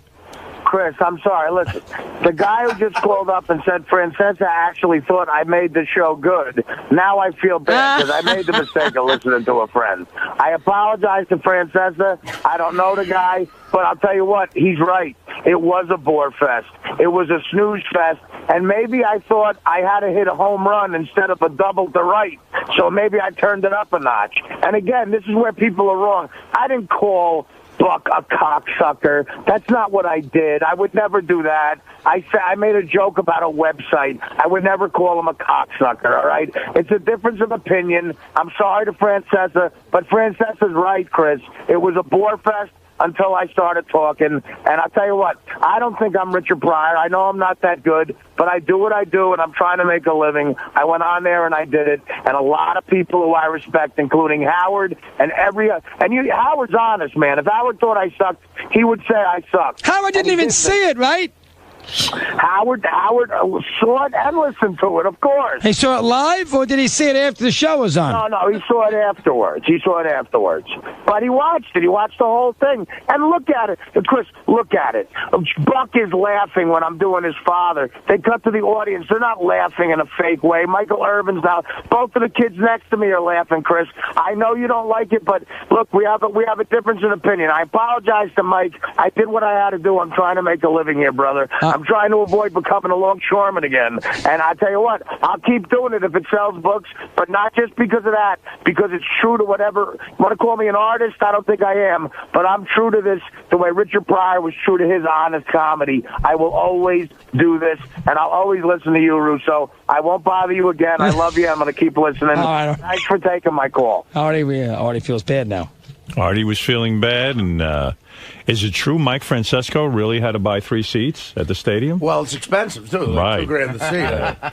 Well, there you go. I mean, you must be a little bit worn out, huh? I am, Howard. You're yelling and screaming and I feel a fraction of what it must be like to be you when you get a lightning rod of stuff. Like, well, it's like, I mean, the New York Times called me. I mean, there's a war on. You're like Crazy Alice. You're yelling and screaming on all these radio shows. Well, I mean, again, I would never. Has he become Crazy Artie? Crazy Artie. Shut the fuck up, Crazy Artie, motherfucker. Fuck you, motherfucker. Chris Russo, fucking cocksucker. You ain't no Italian. You ain't no Italian. Fuck you, half Fred. You suck dick, don't you? You suck dick, don't you? I will adopt a cocksucker. Listen, Howard, I wouldn't have called. I wouldn't have called if Tim asked me to call. What I thought was really wild was that HBO now on their website bleeped the entire thing. Like, they have bleeps in it? They're uptight about the language that was used. I guess their sports area is where they don't curse. I guess. I don't know. Well, I think they want to be, they're a little schizophrenic, as you said. They want to be a bunch of different things, HBO Sports and HBO Regular, and, they're the dirty channel.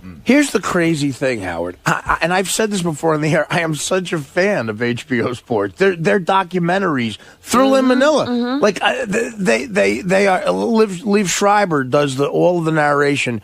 They did a thing about the Oakland A's and the Raiders in the 70s. It's one of my favorite things ever. I own it. I love HBO Sports. I love Bob Costas. They don't love you. But they don't love me. So there's a lot of people I love who don't love me, by the way. Right. But anyway, let me just say, and I told this to the New York Times last night. Here's exactly what Ross Greenberg said to me, okay? And I'll tell you what Joe Buck said to me, too. And there's witnesses to this. He said it in front of a few people. And he's not going to like this, and I don't agree with this, but this is what he said.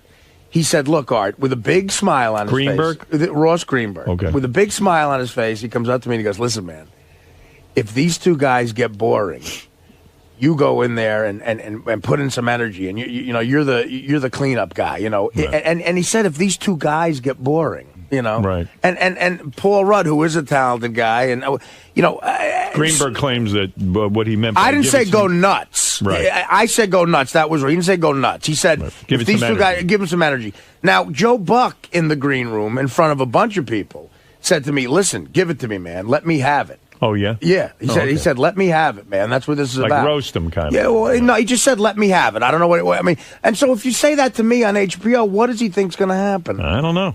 I guess you're right. The first thing was a little strong, but then I I told a touching story about how much I loved his father. Right. Well, listen, everybody forgot that, Artie. I know. That's right, Art. I was reading a guy named Tommy Craig's column in I think this is from Miami, but I don't know. I don't know where he writes a column, and he said that he thought that Joe Buck's phony outrage over Joe Buck's show is ridiculous. That having Artie on, he invited Artie. He invited Artie. Artie was wild, and that's what they could have expected. And Joe Buck now distancing himself from his own show is sort of a wild thing in itself. That this is your show, and you kind of wanted this, and now you're conveniently saying you didn't want it.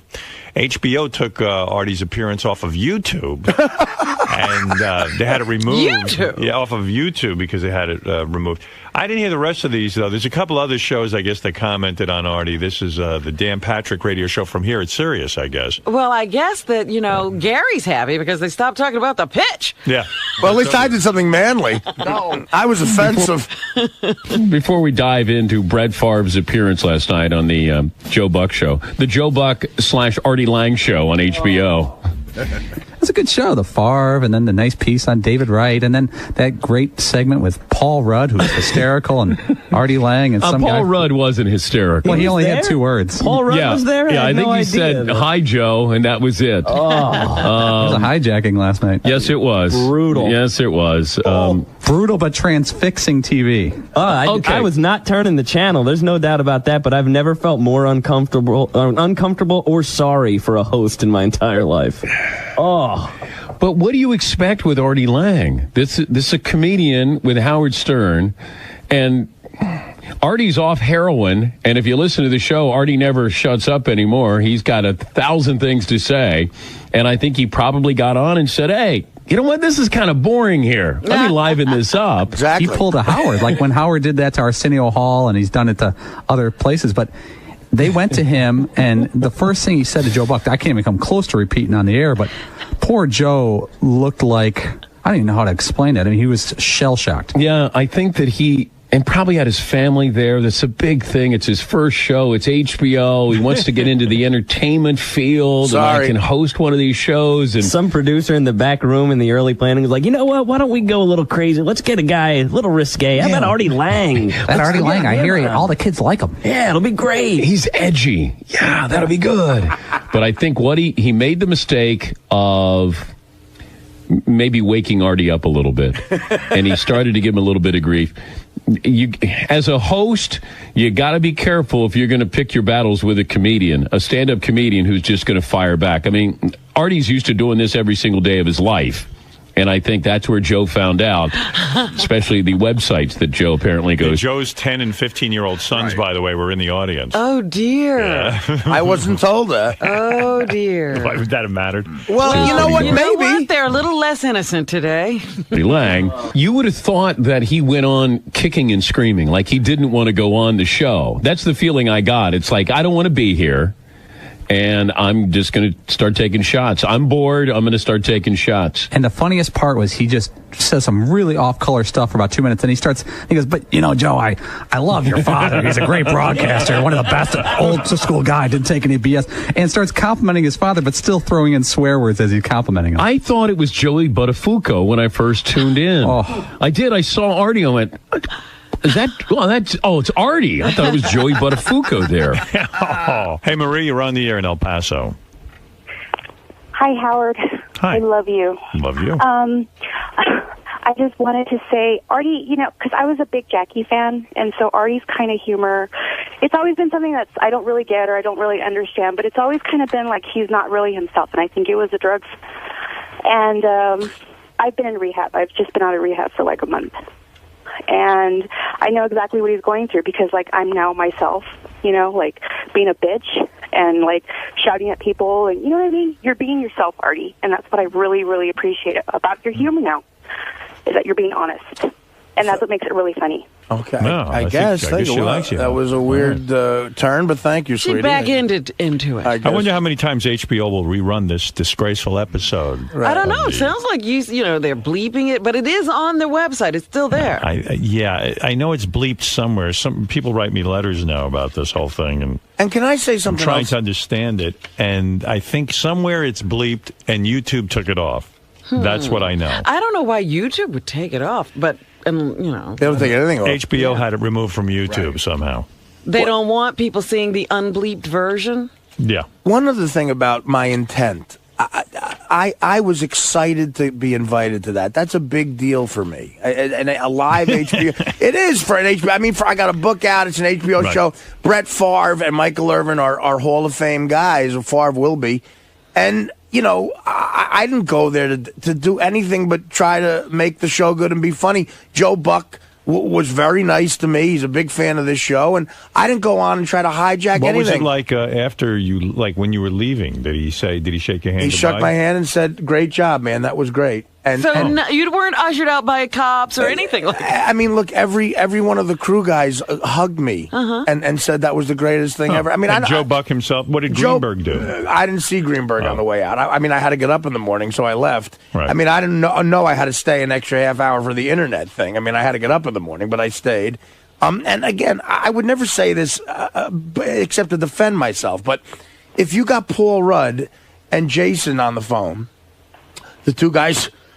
They thought it was funny. Who were with me. Yes. Paul looked at me and said, "Do you realize how amazing what you just did was?" Well, maybe we'll try to get this out going. We'll try to call Paul Rudd. I believe Artie. I don't think I need to call Paul Rudd. You don't? I believe I would like to hear everybody's take on this. You need to hear it all. Marianne, why don't we have everyone in the world call it? Marianne from Brooklyn, you're on the air. Artie, don't you have anything better to do than call a lame radio show?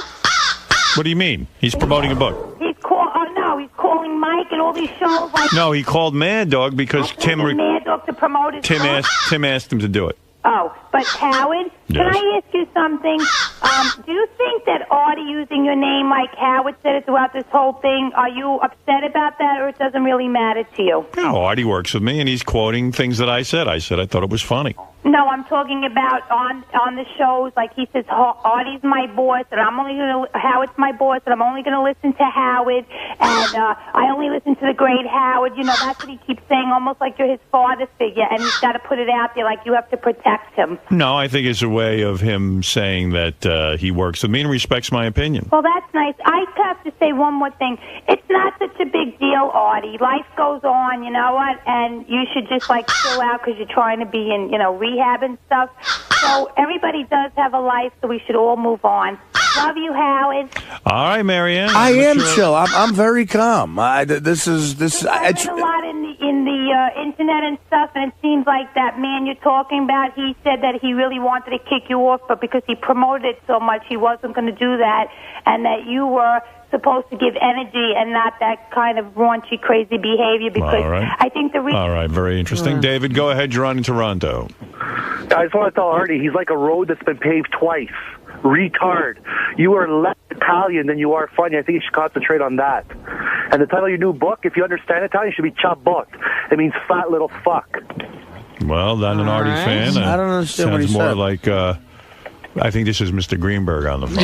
He did a great joke. You hear him? A paved road, retard. Retard. Yeah, no, that was a good one. That's funny, man. Can I use that one? Howard's my boss. Yeah, you right. You can use that one. Thanks, buddy. You can use that one, and maybe you'll get a laugh. Right. I never get laughs. People laugh because they're I never get laughs. Doesn't mean you're funny. Oh, okay. What would mean you're funny? People not laughing? No, it would mean people laughing because you said something that was actually humorous, not belligerent. Oh, people laugh out of yeah, that's a lot of your detractors are saying you've become very angry and belligerent. Oh, okay. That you used to be sweet Artie, and now you're vicious Artie.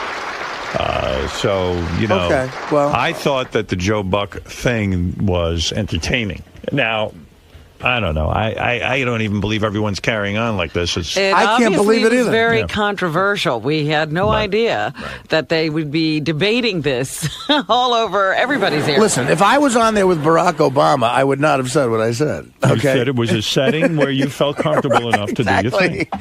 Exactly. All right. I'm sorry, guys. Now, were you excited by all this, or were you upset by it? What happened yesterday in your life? Were you turned on by all of the attention, or were you turned off to this? I have to admit, Howard, I was turned on by it. You liked it. You liked all the attention. It's exciting. I mean, did Team Lange come together and say this was a good thing? I haven't met Team Lange. Did you discuss this with your agent? Did you discuss it? They all think it's great. They yeah, like that's it. what I was talking about. Because that's Team Lange. the book apparently doing well. Went through the roof. So that's what you want. Yeah. The so book, you got what you needed. Well, I mean, it's publicity, right? And So you weren't having any sort of second thoughts about it, doubts? No. You feel good about your appearance there? And Howard, listen, all I can go by is I've done a lot of talk shows, okay? Right.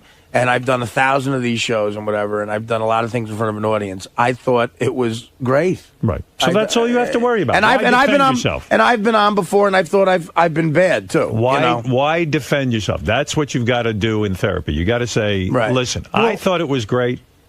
That's what I did. I stand by it. Well, that's it. People are.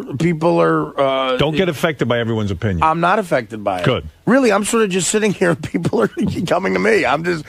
People called me. Tim called me and asked me to call Russo. I look, and everyone gets into this business because you want attention, and of course I was turned on by it. I was glad to hear you say you were a narcissist. I think your numbers would be higher this week than mine. I'm a narcissist. Absolutely. He might be higher than you. Yeah, you might be a little above a 34. Right. Robin, look, anyone who gets into comedy, think about what a comedian says to the rest of the world. Look, guys, I don't only think I'm interesting and funny. I think people will pay to fucking hear me. I mean, of course I'm a narcissist. But I was going to ask you something. You would never go to your therapist to evaluate a performance, would you? No, I wouldn't. But I might go to my therapist to understand why I'd care so much. Right. I see. Okay. Right. In other words, when I go into therapy, I have had issues where I care what everyone thinks. Mm-hmm. And we get into that. Why care about... that's a different issue. I thought you were saying maybe you should talk to your therapist about, whether this was funny or not. And that's not what you're going to do. No, I think Artie needs to deal in therapy with a lot of issues. This isn't one of them. Right. What would he be talking about in relation to this, though? His anger, he is lashing out at anyone who criticizes him, which is understandable. Mm-hmm. But the anger is so off the wall. Crazy. Well, you know what? It's crazy that it's making his life like a little bit unlivable. And I would guess, if I may play shrink here, that all of this excitement, all of this fighting with everyone, all of this turmoil is keeping Artie from really getting to the things that bother him. Absolutely. Yeah. Well, he's keeping himself busy. You're 100% correct. Right. Something about that, though.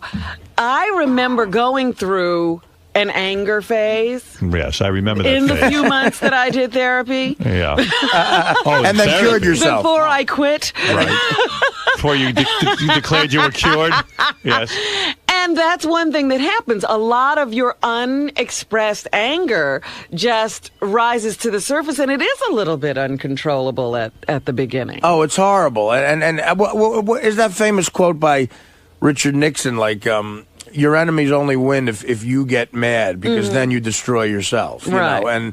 And look, Howard's right. I have anger in me that's tremendous, and it's about a bunch of things. And thank God I found a therapist that I like. Like, I really like. I call him on the phone when I can't see him. If I'm on the road. So I'm working on it, man. I believe that you need to be in therapy 5 days a week for now. Okay. Now, I'm not making a joke. I don't understand. Is it structured therapy? What are we talking about? It's a psychotherapy, I believe, that Artie is involved with. It's intense. And it's... But is it structured? Like, we see each other on this day at this hour? It's twice a week, based on his schedule and mine. Based on... based on, you don't have a set appointment? In the beginning of the week, he'll say, I have this day, and I'll say, okay, let's do it that way. What about locking into 3 or 4 times a week at a set time? I'll bring that up to him today. Yeah.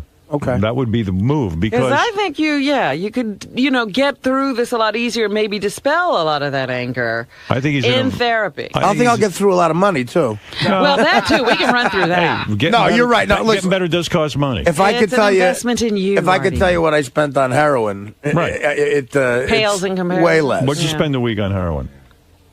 Would you say? I mean, there's no exact number, I'm sure. A week? When you really were at your worst. At my worst? Yeah. Well, I read once that that Yoko Ono and John Lennon in the 70s were spending $5,000 a week on heroin. In the 70s. That was the 70s. Yeah, and I think, but you see, here's the thing. I was having it delivered because I was afraid to be seen going. So there's a surcharge? Well, absolutely. It's like McDonald's, if they delivered it to your house, they have to charge you something. And these Pizza Hut, these were guys that I would overpay because I was afraid. I don't want them mad at all. You know. And I'll give you the most I ever spent in 1 week. Go ahead. Probably. You know what? I don't want to say it. I don't want to say it. Not because there's a bunch of issues here. Oh. By the way, I mean, how often do you have to have it delivered? About twice a day. No, Is that true? No. A couple times a week. Right. Yeah. How long does the delivery person hang out? Do they just deliver and then leave? Like you don't have to hang with them. Hang out with them? Sometimes it gets uncomfortable. Yeah. Sometimes they use bad language. Sometimes Ross Greenberg will say, look, you're Artie's heroin dealer. If it gets boring, try to mix it up a little bit. And they completely misread them. Does the delivery person ever, like, once in a while, like, hand you the bag and then, like, pull it away real quick and, like, just fuck with you? No, they don't want to. They want the money, so, you know. They don't want to tease you with it? That doesn't happen. You're not in any mood to pull back the money, are you? No, I'm not. So when somebody, maybe let's put it this way, see if you can answer this. When somebody's habit is bad, like what generally would they spend a week? Well, here's the thing. I never 5,000 sounds incredible. I never shot it. Right. I believe John and Yoko were shooting it. You go through it way quicker. Right. So, you know, I would say even adjusting $5,000 a week now would be a shitload of money to pay for heroin because heroin's cheap. Could you have spent $7,500 a week? No, not that. He's much. saying he didn't go that way. He didn't go that way. It's cheaper. Well, it's like I never smoked cocaine either. Right. For some reason, I had these levels, and I was at parties where there was times you were afraid to go that. Yeah, because I would have level. lived in that bottle, you know. And I was at parties where I was handed a pipe, you know, I just said no to that somehow because I thought that was another level. And if you smoke coke, God, the money just goes because then you just get rid of it so quick. Do you think you're insane? On some level, sure. You do. I mean, qualified. I Are mean, you insane. Do you think you're insane? No, I don't think I'm insane. In other words, do you think you have a death wish? Oh. Which would be insanity. I think, yes, I know that. Right. I think at one time I might have, but not anymore. All right, good. All right, well, that's good to hear. Well, listen, Howard, I tried to commit suicide. Howard. Right. So are you insane? No, I think I was at one point, but I'm not. Now you're listen, I'm not trying to be wah here, but the pain that I went through, the darkness of seeing my father the way he was so traumatizing to me. And my father asked me to kill him once a week. Right. You know, and he was my best friend, and we did everything together. And when we played catch, you know, my hand would hurt from how hard he threw the ball. And the last 4 years of his life, I had to wipe his nose. And you know, it just it really was something I couldn't get out of my head. And I never went to therapy for it. And my mother always looked tired. You know, she would set her while but working. Let me ask you a question. Okay, go ahead. I mean, I'm just trying to answer Your father. No, I hear you. Your father exhibited a lot of bad behavior. Yes. You described a story that I thought was almost too outrageous to believe that he would, you know, install, you know, phony cable. But never did drugs or drank or anything, which is weird. And he never gambled. It was weird. Do you think a lot of your outrageous behavior is an attempt to be like your dad? Absolutely. It is. 1,000. Because you admire him so much that all of his negative behaviors you think are good. You could not be more correct. My father would tell me stories about how he used to fool around in school and get in trouble.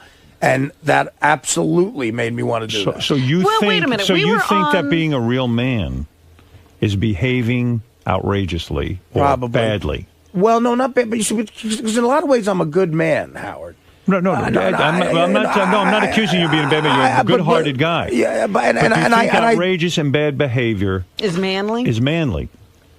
Sure, in a way there is. But I'm older now. I used to think that. I realize now, of course.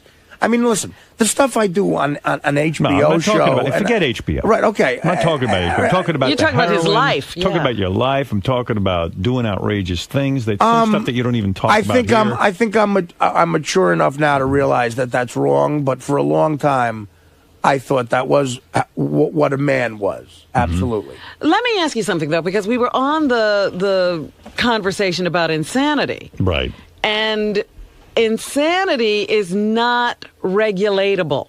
That's right. Okay, you can't control. That's what insanity is. That's why I asked the question, because insanity means you're insane. It means, in other words, it means you don't have a choice. The only way that you can recover from it, if you want to call it a recovery, is to be medicated. Right, you have to be controlled outside of yourself. Absolutely. So you can't say, today I'm not insane. Right. So you are. If you're insane, that's it. There's no cure. I was insane yesterday. No, there isn't. That temporary insanity defense. What do you think of that? That's why I asked you if you think you're insane, because... Well, do you think I'm insane? I'm not sure. I'm thinking that something's going on where my recommendation, and I don't say this lightly, the reason I said you should be in therapy 4 or 5 days a week is to find out what's really going on with you. Right. You should know what's going on with you. Right. In other words, you're an older guy with the heroin and stuff. That's dangerous stuff. I mean, you're playing with fire. I understand. And I love you, and I don't want to see anything bad happen to you. I really mean that from the bottom of my heart. I know you do, Howard. So the thing is that if you are insane, let's assume you are, they can medicate you. Right. And if they medicate you, you'll have a good life. There are many people I know in my personal life who are, mentally ill. And people go shocked when you hear, mental illness. Oh, blah, blah, blah. Yeah, let me hit fuzzy I don't health. want anything bad to happen to you. So if you are mentally ill, they should medicate you. If you're not, then you got to get to the bottom of this anger. But let me ask you something. Go ahead. Let me ask you something. Right. Because you tried to commit suicide, and that scares me. But I tried to commit suicide because I had just done coke for 3 days, and I ran out of it. And so you might not be insane. I don't think I am. But taking coke for 3 days is insane. I know. But so everyone who does coke for 3 days, there's a lot of people who do that. I mean, and they're not all insane. I don't think I'm insane. I don't think I'm insane. Artie, sometimes the drug taking is an attempt at self-medicating because of course it of is. insanity. That's what I'm saying. Well, all right. That could be behind the drug use, but too. And that's it could be. Completely I'm not a doctor. Understandable. Yeah, I don't know. I understand that. Right. But I'm not on any medication right now. Right. And for a couple of weeks on the show, I really was out of my mind, ruining interviews and shit. Right. And do you feel I've made an adjustment there? No. No? No. You've made some adjustment, but not really. Well, some adjustment. Not really. No, I don't think so. But some adjustment. Some. Right. So I think you're having a hard time controlling yourself. I'm going towards the. Yeah. I think you're doing better. I just think that what I'm worried about. That's on my own. So and I'm going to keep and listen. I will keep trying to do that. There's something going on though that concerns me. That in doing your own rehab, I think you're going through a tremendous difficulty right now. You came off heroin, which right. I applaud you, and I think is unbelievable. I mean, an amazing feat, because anyone who understands addiction, that ain't easy. Oh, no. This is the hardest thing you're going through. It's not just the drug. And I don't think you even know inside of you how... Forget the physical addiction, right. The psychological addiction. That emptiness now, that void that isn't filled, has to be filled some other way. Well, it's the Charlie Parker quote. They can get it out of your blood, but they can't get it out of your brain. Right. When you're an addictive person... whatever you were taking it for, you're now subject to having to control right. or You're face. feeling things. Thoughts are creeping in. That the heroin would dampen. In a way, you were medicating whatever it is that's bugging you, whether it is insanity, whether it's just the death of your father, whether it's the combination of everything that goes on in the pressures of your life. Whatever's going on now, you're starting to feel. Right. And I think... That's a hell of a thing to have to go through on your own. I know I have trouble negotiating my feelings. That's why I'm there 3 days a week. I can't imagine what it's like for you coming off heroin. That's why I'm saying... Well, I am going. I'm going, and it's 2 days a week now, but I'll tell the guy I want more. I believe you, Howard. I'm telling you, I think that I'm worried because, listen, you're a dear friend. But aside from working with you, forget the work. I'm talking about you're a good-hearted human being and a good man and a funny guy and a talented guy. And I think that this is a lot of pressure you're going through right now. It is. And I recognize that. Thank you. But you got to get assistance. I mean, you got to find out what's going on. inside of you, because no one can do that on their own. Very few people, so, unless you're, so self-evolved that you can figure out what's going on. And I'm not. And I'm not either. So I'm not trying to set myself as an expert. Yeah, and there are some people who it's just a drug thing, and they just get off the drugs, and they're fine. But if the drug was something to cover up something else. Sure it was. That's the hard part. Yeah. You see, let me tell you something. Well, this is why I enjoy therapy now, and it's working. Just this conversation makes me feel better. Right. It does, Because and I appreciate it. Right. Well, because people care about you. it's with people I respect. Right. Okay, and I respect this guy a lot. Good. And God, is he a wise soul? And but here's the other thing. You also tend to turn everybody into either they're the greatest or the shittiest. worst. All right. He's a man. I understand. He's got expertise in this area. Right. He's going to sit with you. Some days you're going to hate him. Some days you're going to love him. Right. But he knows what he's doing. I know the guy's credentials. Yes. I was involved with that. I know the guy's address. He better know what he's doing. Right. He better, because there's a lot of money going on. Yeah, but as I said when you were first talking about it, it's a commitment you have to make to go through the rough patches Yeah. and It ain't this gonna be